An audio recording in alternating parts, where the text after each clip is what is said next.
Hi friends, నా పేరు Surendra. Welcome back to my channel. కొత్తగా ఎవరైనా మన ఛానల్ చూస్తుంటే ప్లీజ్ డూ సబ్స్క్రైబ్. అలానే వీడియోస్ నచ్చుతుంటే లైక్ చేయండి. సో, ఆల్రెడీ ఒక వివాదం కంటిన్యూ అవుతా ఉంది. శివాజీ గారు చేసిన వ్యాఖ్యలు, దాని మీద సొసైటీలో కామెంట్స్, చాలామంది శివాజీకి మద్దతుగా, కొంతమంది శివాజీకి అగెనిస్ట్‌గా. సో, ఇలా జరుగుతుంది. మధ్యలోకి రకరకాలోళ్ళు చాలామంది ఎంటర్ అయిపోయారు. సో, ఆ చర్చ అనేది కంటిన్యూ అవుతుండగా ఇంకో కొత్త వివాదానికి తెరదించింది మాధవీలత. సో, ఆల్రెడీ ఆ చర్చిలోకి, శివాజీ గారి చర్చిలోకి అన్వేష్ వచ్చేసి, సో, హిందూ మతం అంటే హిందూ దేవుల గురించి ఆయన చేసిన వ్యాఖ్యలు, ఇంకా వ్యాఖ్యలు చేశాడు. ఇప్పుడేమో లబోదిబోం అంటున్నాడు. ఎందుకని? రోజుకొక 1,00,000 ఫాలోవర్స్ తగ్గిపోతా ఉన్నారు. ఇంకా ఆయన అందరికీ సారీ చెప్పడం బిగించేశాడు. సో, సారీ, సారీ, సారీ ఇంక వదిలేసేయండి అని చెప్పి ఇప్పుడేమంటున్నా అంటే, చూడండి ఇంకా మనం చీరల దగ్గర ఉంటే ఎలా, ఇతర దేశాలు ఎలా అభివృద్ధి చెందుతున్నాయో చూడండి అంటున్నాడు. సో, ఎందుకని? ఆయన పాయింట్ తప్పని కిందకి దించుతున్నారు కాబట్టి. అదే ఆయన పాయింట్ కరెక్ట్ అయితే, ఇంకా దాని గురించి మాట్లాడటం కాదు. కరెక్ట్‌గా నెల మాట్లాడేవాడు అన్వేష్ దీని గురించి. సబ్‌స్క్రైబర్‌లు పెరుగుతా ఉంటే. తగ్గుతా ఉన్నారు కాబట్టి దాన్ని వద్దు, ఇంక దాని గురించి మాట్లాడొద్దు అన్నట్టు అన్నారు. ఎనీహౌ ఆయనకి సబ్‌స్క్రైబర్‌లు పెరిగినా, తగ్గినా ఇటువంటి సున్నితమైన విషయాల్లో ఎక్కడికక్కడ ఎండ్ కార్డేయటమే బెటర్. అది నా పర్సనల్ ఫీలింగ్. రైట్. సో, ఇక్కడ ఈరోజు, ఈరోజు ఇంకో కొత్త విషయానికి తెరదించింది మాధవీలత. దానితో పాటు ఇంకో అంశం కూడా మాట్లాడతాను. ఈరోజు ఇంపార్టెంట్ టాపిక్ ఏంటంటే, రవికృష్ణ తెలుసుగా, 'మొగల్ రేకుల్' ఫేమ్ హీరోయిన్, చాలా సినిమాల్లో యాక్ట్ చేశాడు. ఆయన పడిన కష్టాలు అంటే 'దండోరా'లో ఆయన పాత్ర ఏందంటే కుల వివక్షకు గురయ్యే పాత్ర. సో, ఆ పాత్రలో యాక్ట్ చేయాలంటే చాలా డెప్త్ కావాలి గదా!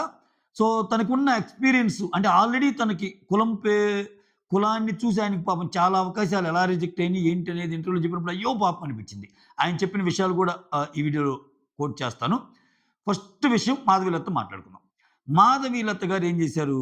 సాయిబాబా దేవుడి కాదు, సాయిబాబా దేవుడు కాదు అంటూ వివాదాస్పదమైన ప్రకటనలు చేశారు. సో, ఇప్పుడేమంటా అంటే, వాక్ స్వాతంత్రం ఉంది కదా అని ఇప్పుడు మతపరమైన అంశాలు ఎలా ఉంటాయంటే, మనకి వాక్ స్వాతంత్రం ఉంది కదా అని చెప్పి చాలామంది మనోభావాలను దెబ్బతీసే విధంగా మన వ్యాఖ్యలు ఉండకూడదు కదా! యెస్, నువ్వొకరిని ప్రేమిస్తున్నావు. ఇంకొకరిని ప్రేమిస్తున్నారు. ఇంకొకరిని అంటే మనకి రాముడంటే ఇష్టం, కృష్ణుడంటే ఇష్టం. ఇంకొకరికి అల్లా అంటే ఇష్టం. ఇంకొకరికి జీసస్ అంటే ఇష్టం. ఇంకొకరికి ఇయన్నీ అన్ని మతాలు కలిసే గదా! మనం మన ఇండియాలో అంత స్ట్రాంగ్‌గా అందరూ ఫ్రెండ్స్ ఉంటారు చూడండి అందుకే. ఎందుకని? వాటి జోలెళ్ళకుండా మనమందరం హ్యాపీగా ఫ్రెండ్‌షిప్ చేసుకోగలుగుతున్నాంగా.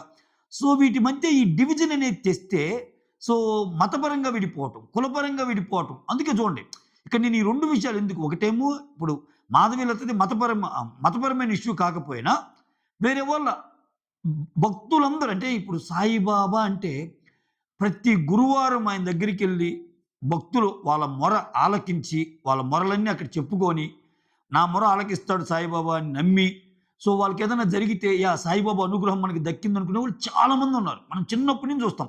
గురువారం అంటే గుర్తొచ్చేది మనకి సాయిబాబానే. సో, అటువంటి అంటే నీకొక డిఫరెంట్ ఒపీనియన్ ఉందబ్బా! నీలో పెట్టుకో అంతే. అంతేగాని నువ్వసల సాయిబాబా దేవుడు కాదు అని అంటం మూలాన ఖచ్చితంగా వాళ్ళందరూ ఏం చేశారు? వాళ్ళందరూ ప కేస్ కేస్‌కి రెడీ అయిపోయారు. దాని మీద ఎఫ్ఐఆర్ ఫైల్ అయింది. సరూర్ నగర్ పోలీస్ స్టేషన్‌లో ఎఫ్ఐఆర్ నమోదైంది. రేపేమో మంగళవారం ఎళ్లి మా మంగళవారం ఎళ్లి ఏమో ఎక్స్‌ప్లనేషన్ ఇవ్వాలి. సో, ఇక్కడ నేనేమంటానంటే, ఇవి చాలా చాలా సున్నితమైన అంశాలు. అంతే కదా!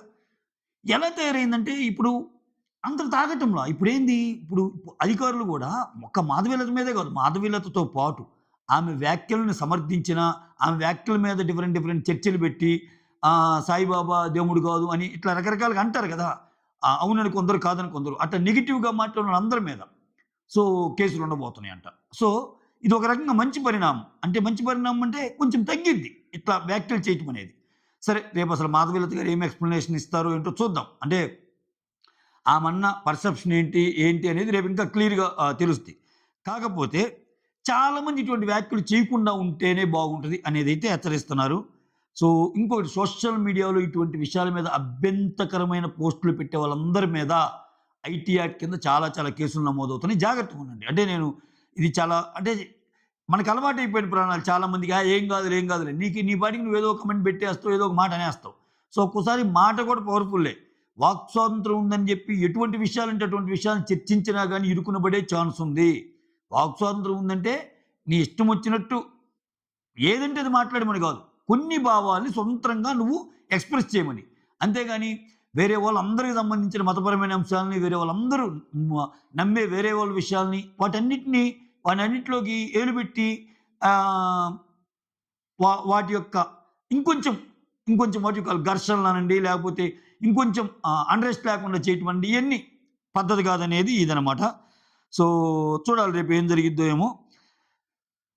ఇంకోటేందంటే, ఈ ఈ కేసు నమోదు చేసిన పోలీసులు దీనికి సంబంధించిన డిజిటల్ ఆధారాలను గూడా పోలీసులు సేకరిస్తున్నారంట. మాధవీలతకు మాత్రమే కాకుండా ఆమె వ్యాఖ్యలకు మద్దతుగా ఇంటర్వ్యూలు నిర్వహించి వాటిని వైరల్ చేసిన కొన్ని యూట్యూబ్ ఛానల్స్ పైన గూడా పోలీసులు కేసులు నమోదు చేసి షాక్ ఇచ్చారంట. సో, ఈళ్ళందరూ రేపు పోలీసుల ముందు విచారణకు హాజరు కావాలంట. ఇది అప్డేట్. అంటే ఇదే జరుగుతుంది. ఇప్పుడు ఎందుకు అన్నెసెసరీ స్టేట్మెంట్స్ అన్నట్టు అనిపిస్తాయి.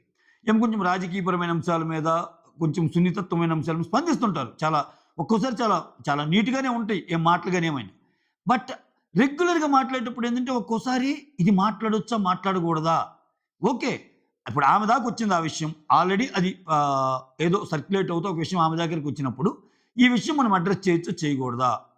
సో, దీని మీద మనం మాట్లాడితే దీని ఎఫెక్ట్ ఎలా ఉండబోతుంది? మినిమమ్ ఆలోచించుకోవాలి గదా! అటువంటి దగ్గరే ఇక్కడ అయ్యేది. సో, ఏంటో ఈ ఈ 2025 కొంచెం ఎండ్‌లోకొచ్చింది. కొత్త సంవత్సరం వస్తుందని కొన్ని లోపు ఇటువంటివి ఎక్కువ వింటున్నాం. ఈ ఇన్‌ఫ్లుయెన్సర్స్ అండ్ సోషల్ మీడియాలో రెగ్యులర్‌గా సెలబ్రిటీ హోదా ఉండేవోళ్ళు, మూవీస్ పరంగా ఉండేవోళ్ళ ఏంటో ఇదొక విషయం.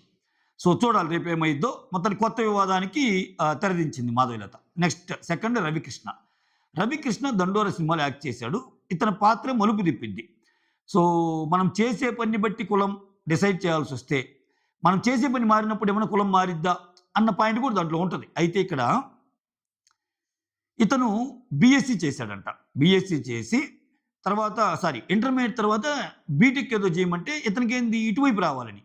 బీఎస్సీ చేసి తర్వాత ఎంఎస్సీ చేద్దామనే ఆలోచనతో ఫస్ట్ చెన్నై ఎళ్ళాడంట. ఆ తర్వాత హైదరాబాద్‌లో కొన్నాళ్ళున్నా అంట. ఇట్లా ఆయన యొక్క జర్నీ చెప్తా, చెన్నైలో ఒక అసిస్టెంట్ డైరెక్టర్‌గానో లేకపోతే వేషాల కోసమో ఇట్లా ట్రై చేస్తా ఒక చిన్న చిన్న పాత్రలు ఏదో వేసుకుంటే చివరికి 'మొగల్ రేకులు' అనే ఆ సీరియల్‌లో యాక్ట్ చేసాడు. మంచి ఫేమ్ వచ్చింది. అయితే పాపం ఇతను చెప్పిన విషయాలు చాలా వాటిల్లో ఇతను సెలెక్ట్ అయ్యేవాడంట. సెలెక్ట్ అయ్యాక ఒక ప్రాజెక్ట్‌కి సెలెక్ట్ అయ్యాక వాళ్ళకి సంబంధించిన పర్సనల్ డీటెయిల్స్ అడిగినప్పుడు లైక్ ఆధార్ కార్డ్ అంటే లేకపోతే ఇంకోటంటో ఉంటాయి కదా! వాళ్ళకి టర్మ్స్, అగ్రీమెంట్స్ ఏవో ఉంటాయి కదా! అవి ఇవ్వంగానే ఆ ఇంటి పేరు లేకపోతే ఇంకోటి చూసి అయ్యో! నువ్వు మా పిల్లోడివి అనుకున్నామే కాదా అన్నట్టు రిజెక్ట్ అయ్యేదంట. హీరోగా సెలెక్ట్ అయ్యి కూడా పాపం రిజెక్ట్ అయిందంట. ఎంత బాధ ఉంటది. ఎంత పెయిన్ ఉంటది. నాకోటి అర్థం కాని అడుగుతా. అంటే ఒక కులం ఎక్కువ, ఒక కులం తక్కువైతే ఈ ఈ ఇగో నువ్వు ఈ కులం కాబట్టి ఒక 200 ఏళ్ళు బతుకుతావు నువ్వు. లేకపోతే ఈ కులం కాబట్టి నువ్వు చాలా తక్కువ రోజులే బతుకుతావు. ఈ కులం కాబట్టి నీకు ఇయన్నీ ఉంటాయి లైఫ్‌లో. ఇయన్నీ ఉంటాయా? అందరం మనుషులమే కదా! పోస్తే అందరికి ఒకటే కదా బ్లడ్డు. ఎందుకో అర్థం కాదు. ఇంకా అంటే ఆల్రెడీ, ఆల్రెడీ యుగం మారుతుంది. ఏఐ యుగంలోకొచ్చేసాం. ఆఫ్‌కోర్స్ చాలా వరకు మారిందిలే ఇప్పుడు. చాలా వరకు మారింది.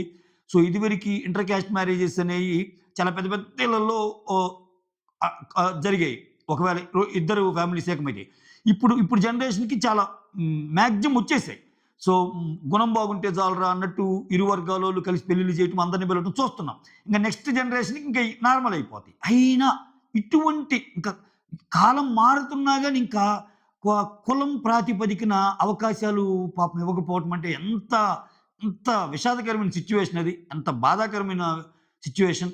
అంటే హీరోగా సెలెక్ట్ అయ్యాక మళ్ళా ఇంకోటి చూడండి. దీంట్లో ట్విస్ట్ ఏందంటే హీరోగా సెలెక్ట్ అయ్యాక లేదు. అది వేరే వాళ్ళకి సెలెక్ట్ అయిపోయింది. అది అనౌన్స్ చేసేసామంటే, ఆయన పక్కన ఒక సైడ్ క్యారెక్టర్ ఉంది. అది నీకు సెట్ అవ్వదులే అని అంటే మాట తప్పించుకోవటానికి. మాట ఏందంటే జస్ట్ అడ్డం వేయటానికి నువ్వు హీరోగా అనుకుంటున్నావు కదా! హీరోకి సడెన్‌గా వేరే వాళ్ళు వచ్చేసారు. దాని పక్కన ఇంకో సైడ్ క్యారెక్టర్ ఉంది. అట్లనే వాళ్ళంట. ఈయన ఆ సైడ్ క్యారెక్టర్‌నే చేస్తాననేవాడంట. చూడండి పాపం ఆయన అవకాశాల కోసం, ఆ సైడ్ క్యారెక్టర్ కోసం చేస్తానన్నా గాని, ఆ సైడ్ క్యారెక్టర్‌ని నువ్వు డామినేట్ చేసే విధంగా ఉంటావు హీరోని. నీ హైట్ ఇదంతా ఎక్కువ ఉంటది కదా! అన్నట్టు. సో, పాపం అతనికి చూడండి. అతనొచ్చింది విజయవాడ బేస్ అంట. సో, ఇక్కడ అన్ని చోట్ల నాకు ఎదురైనయి గాబట్టే నాకది తెలుసు. ఆ పెయిన్ తెలుసు అన్నట్టు. సో, చాలా ఇదనిపించింది. అంటే నీకు ఒక ప్రాజెక్ట్‌లో యాక్ట్ చేయాలంటే నటన గదా కావాలి. ఒక ప్రాజెక్ట్‌లో యాక్ట్ చేయాలంటే హావభావాలు గదా పలకాలి. ఒక ప్రాజెక్ట్‌లో యాక్ట్ చేయాలంటే నీకు కష్టం గదా కనిపించాలి. ఏ కులం అనే ఒక ఇది ప్రాతిపదిక మీద సినిమా ఇస్తే వాడికి యాక్టింగ్ లేకపోతే మునిగిపోయేదెవడు? ప్రొడ్యూసరేగా. అంటే ఓకే. ప్రొడ్యూసర్ ఒకే క్యాస్టు, హీరో ఒకే క్యాస్టు, హీరోయిన్ ఒకే క్యాస్ట్ అయితే అది మూవీ ఎందుకయిద్దిరా నాయనా? మూవీ ఎందుకయిద్ది? ఆ! అంతే మారాలి. సొసైటీ మారాలని కోరుకుందాం. అంతకు మించి అంటే ఇంకానా అంటే ఆల్రెడీ ఆల్మోస్ట్ ఇంకా నెక్స్ట్ జెన్ వచ్చేసారు. అంటే ఇప్పుడు మొత్తం క్వాంటమ్ కంప్యూటింగ్ నడుస్తుంది. రకరకాల అంటే మొత్తం మారిపోయినాయి సిట్యుయేషన్స్. ఏ యుగంలో ఉన్నాం. ఇంకా అటువంటివి పట్టుకొని వేలాడటం అంటే ఒకసారి స్ట్రేంజ్ అనిపిస్తాయి. ఓకే.